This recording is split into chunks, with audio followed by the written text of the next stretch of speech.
Bismillahirrahmanirrahim. Assalamualaikum warahmatullahi wabarakatuh. Selamat siang teman-teman.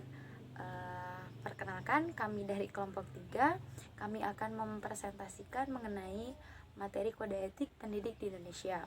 Nah, sebelumnya perkenalkan, nama saya Tasya Tresnasi. Saya di sini sebagai moderator.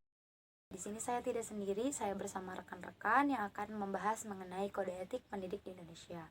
Yang pertama ada Erinur Alvan sebagai pemateri pertama, ada Nisa Ayu Amalia sebagai pemateri kedua, Siva Nur Saripah sebagai pemateri ketiga, Azka Walian sebagai pemateri keempat, dan yang terakhir ada Febi Novianti sebagai pemateri kelima. Kepada pemateri pertama dan pemateri selanjutnya sampai selesai dipersilakan. Baik, sebelumnya saya ucapkan terima kasih kepada moderator yang telah memberikan kesempatan saya untuk memaparkan materi tentang pengertian kode etik. Pengertian kode etik adalah norma-norma yang mengatur tingkah laku seseorang yang berada di dalam lingkungan tertentu. Namun menurut etika menurut etimologi berasal dari bahasa Latin yaitu ethic yang mempunyai arti kebebasan. Dan berikut ini adalah beberapa pengertian mengenai kode etik. Pertama, menurut Undang-Undang Nomor 8 Tahun 1974 tentang Pokok-pokok Kepegawaian, Pasal 28 menyatakan bahwa pegawai negeri sipil mempunyai kode etik sebagai pedoman sikap, tingkah laku, perbuatan di dalam dan di luar kedinasan, di mana di dalamnya menjelaskan tentang pegawai sipil, aparatur negara, abdi negara, abdi masyarakat mempunyai pedoman sikap atau tingkah laku dan perbuatan dalam melaksanakan tugas di dalam sehari-harinya. Oleh sebab itu, kunci keberhasilan guru dalam memberikan pembelajaran untuk siswanya yaitu harus memiliki kode etik yang baik. Yang kedua yaitu menurut pasal 43 Undang-Undang Nomor 20 Tahun 2003 bahwa kode etik berisi norma dan etika yang mengikat perilaku guru dan pelaksanaan tugas keprofesiannya. Mungkin cukup sekian dari saya. Baik, di sini saya akan menjelaskan tentang Kode Etik Guru Republik Indonesia.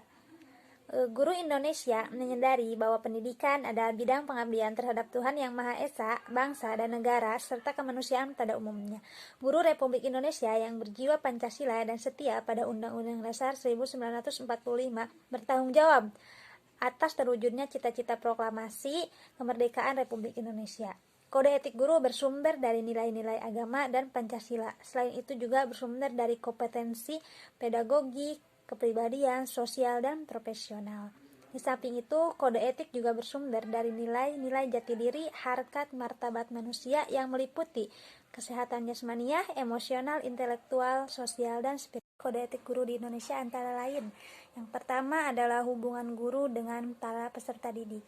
Guru harus berperilaku profesional dalam melaksanakan tugasnya, harus membimbing peserta didik untuk memahami, menghayati, dan mengamalkan kewajibannya, harus menciptakan suasana yang nyaman dan efisien sebagai sarana dan tempat belajar, bertindak adil dengan memandang semua sama peserta didik, serta menjunjung harga diri, martabat, dan identitas para peserta didik. Yang kedua adalah hubungan guru dengan orang tua atau wali murid. Yang pertama, membina hubungan kerjasama yang efektif dan efisien dengan orang tua, berkomunikasi dengan baik terhadap orang tua atau wali murid mengenai kondisi pembelajaran peserta didik, menjunjung tinggi hak orang tua untuk berkonsultasi mengenai kemajuan dan kesejahteraan peserta didik, serta memberi informasi yang jujur terhadap perkembangan anak. Yang ketiga adalah hubungan guru dengan masyarakat, yaitu tidak menampilkan diri secara eksklusif dalam kehidupan bermasyarakat, peka terhadap perubahan-perubahan yang terjadi di masyarakat, serta mengakomodasikan masyarakat dalam meningkatkan kualitas pendidikan dan melakukan usaha bersama dalam mewujudkan pendidikan. Yang keempat adalah hubungan guru dengan sekolah dan rekan sejawat. Yang pertama, menciptakan suasana sekolah yang kondusif, menghormati rekan sejawat, saling membantu dan membimbing antar sesama rekan sejawat, serta menciptakan suasana kekeluargaan di lingkungan sekolah. Yang kelima adalah hubungan guru dengan profesi. Yang pertama, menjunjung tinggi jabatan guru, berusaha mengembangkan dan memajukan disiplin ilmu, tidak melakukan tindakan yang dapat merendahkan profesinya, serta terus-terusan dalam meningkatkan kompensasinya.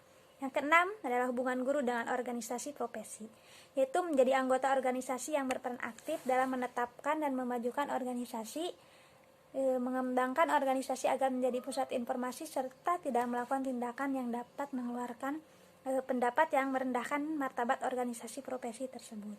Yang ketujuh adalah hubungan guru dengan pemerintah, yaitu memiliki komitmen untuk melaksanakan program pembangunan dalam bidang pendidikan, membantu program pemerintah dalam upaya mencerdaskan kehidupan bangsa, serta tidak melakukan tindakan yang dapat merugikan pribadi atau negara. Terima kasih. Di sini saya akan sedikit menjelaskan mengenai kode etik dari pendidikan non-formal. Maksud dari kode etik pendidikan ini adalah pola aturan, tata cara, pedoman berperilaku, norma-norma yang mengatur hubungan kemanusiaan atau relationship antara pendidik dan lembaga pendidikan atau disebut sekolah. Pendidik dengan sesama pendidik, pendidik dengan peserta didik, dan pendidik dengan lingkungannya. Ada beberapa kode etik seorang pendidik luar sekolah yang mengabdi di masyarakat. Antara lain, yang pertama yaitu pendidik luar sekolah berbakti membimbing masyarakat untuk membentuk manusia Indonesia seutuhnya yang berjiwa Pancasila. Yang kedua yaitu pendidik luar sekolah memiliki dan melaksanakan kejujuran profesional. Yang ketiga yaitu pendidik luar sekolah berusaha memperoleh informasi tentang masyarakat dan lingkungan sekitar sebagai bahan melakukan bimbingan dan pembinaan.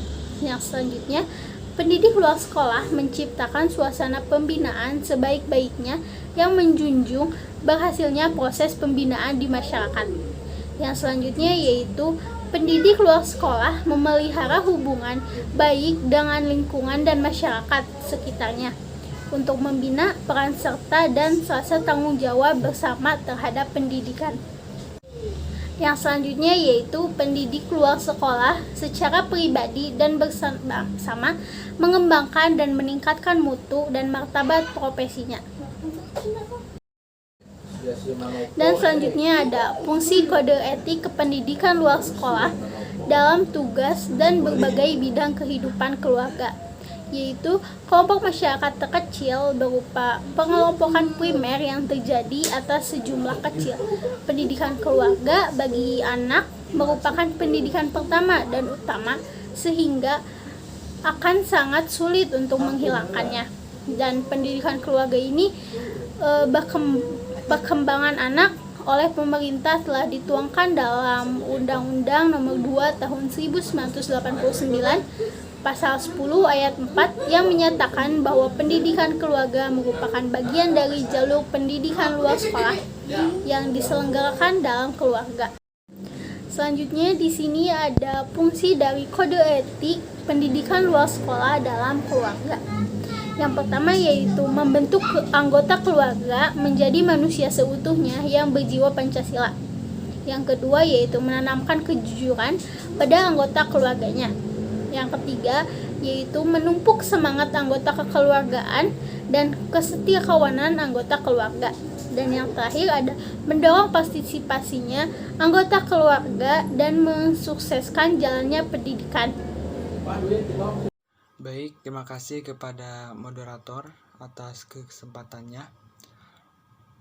Di sini saya akan menjelaskan sedikit tentang permasalahan pendidik non-formal di Indonesia. Akan tetapi submateri ini sudah lengkap dari 1 sampai ke 3, akan tetapi yang keempat ini yaitu tentang permasalahan pendidik non-formal. Saya rasa ini hanya jadi pelengkap, akan tetapi kelompok kami penting mengangkat submateri ini. Sudah kita ketahui bahwasannya pendidik non-formal ini lahir atau berkembang atas kritik-kritik para kritikus yang mengkritisi tentang pendidikan sekolah. Namun walaupun lahir atau berkembang atas kritik dari para kritikus, ada sebuah permasalahan-permasalahan terutama dalam ranah pendidik.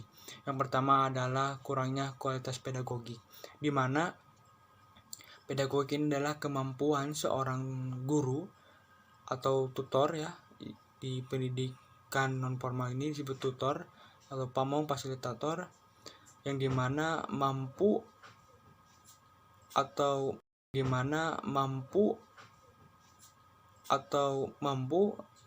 tentang mengelola pembelajaran.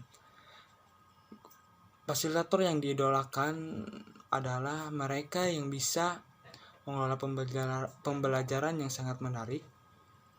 Maka oleh karena itu, seorang pendidik itu harus bisa mutlak untuk mengelola pembelajaran yang sangat menarik supaya siswa ini naluri belajarnya itu harus tinggi gitu.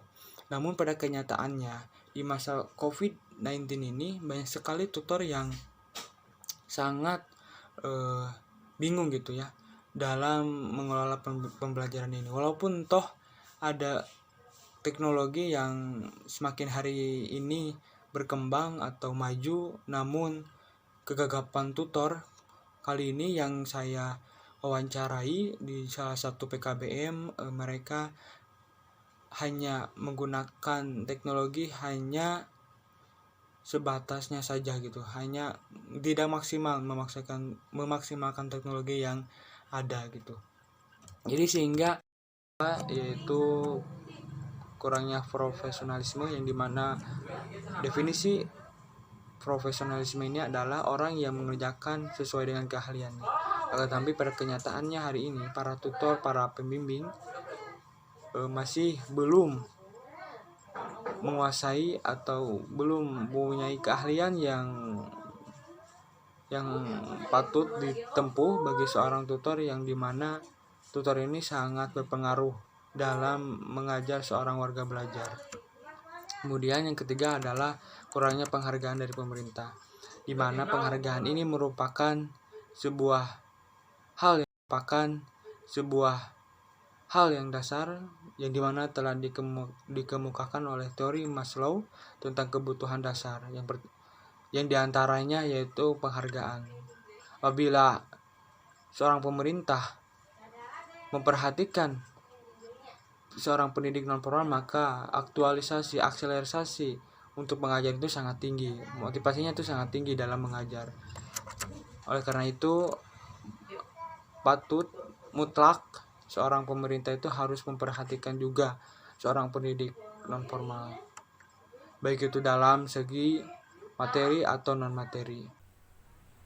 Baik, terima kasih kepada moderator yang telah memberikan kesempatan kepada saya untuk memaparkan kesimpulan.